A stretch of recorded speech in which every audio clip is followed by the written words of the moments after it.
ये क्लिप थी 2017 champions trophy के फाइनल की। And it has been over 8 years since we won an ICC trophy. और ये ट्रॉफी पाना भी हमारे लिए एक मिरेकल से कम नहीं था, क्योंकि मोहम्मद आमिर ने अपनी करियर की सबसे अच्छी परफॉर्मेंस उस फाइनल में की थी पाकिस्तान वर्सेस इंडिया के।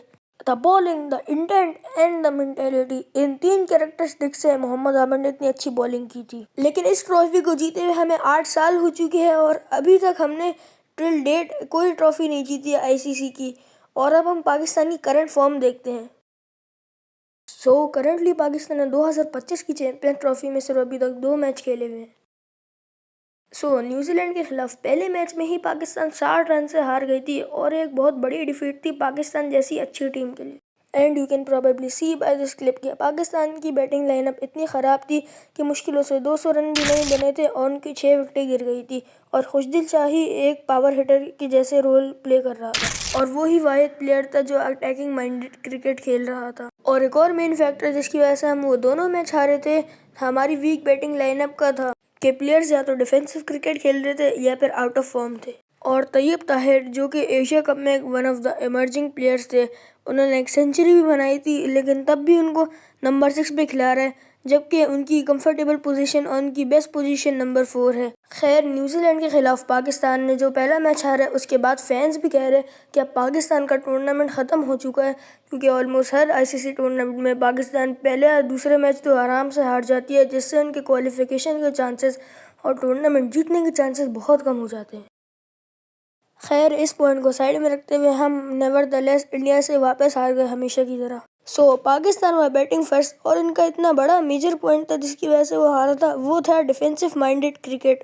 मतलब वो ओवर में से सिंगल या डबल ही लेते रहे, जिससे ओवरऑल लॉन्ग टर्म में इनके ऊपर प्रेशर आता गया, जिससे वो विकेटें गंवाते रहे। और जब उनके रन स्कोर करने की बारी आई, जैसे मिडिल ओवर या फिर डेथ ओवर्स में, तो वो रन नहीं बना पाए और स्मॉल टारगेट दिया, which India chased easily with 45 balls and 6 wickets to spare।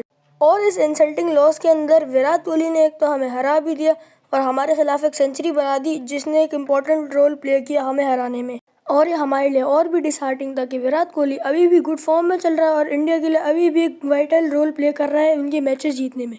And this shows that he is still not old yet, और उसके पास अभी भी कुछ है हमें शो करने के लिए। And on the other side, जो बाबर आजम विराट कोहली से कंपेयर होता था, अभी भी स्ट्रगल कर रहा है और पता नहीं वो उसकी 2019 वर्ल्ड कप वाली फॉर्म वापस कब आएगी, where he used to flourish and score centuries, वो भी एक प्रेस्टिजियस टूर्नामेंट में, वर्ल्ड कप जैसे और सीरीज में जो बहुत इंपॉर्टेंट थी पाकिस्तान के लिए।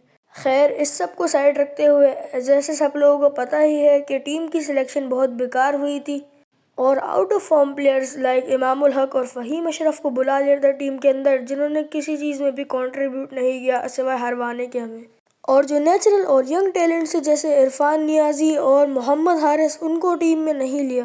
इवन दो मोहम्मद हारिस ने एक आउटस्टैंडिंग परफॉर्मेंस दी थी PSL के अंदर और फिर पाकिस्तान की नेशनल टीम में भी आ गया था T20s खेलने, मगर न जाने क्यों उसको ODI में निकाल दिया। और आखिरी पॉइंट जो मैं डिस्कस करना चाहूँगा ये है कि Pakistan were not playing like winners. उनके अंदर वो जोश नहीं थी, वो मेंटेलिटी ही नहीं थी जो विनर्स के पास होनी चाहिए। और ऐसी राइवलरी का फ़ायदा ही क्या जब आपके प्लेयर्स की शक्ल से पता चल रहा होता है कि आप हारने वाले हैं मैच, वो भी बहुत बदतरीन स्कोर से, and you just don't have the urge to win. और अभी भी पाकिस्तान क्रिकेट पूरी तरह से डिस्ट्रॉय नहीं हुई है, can they make a comeback.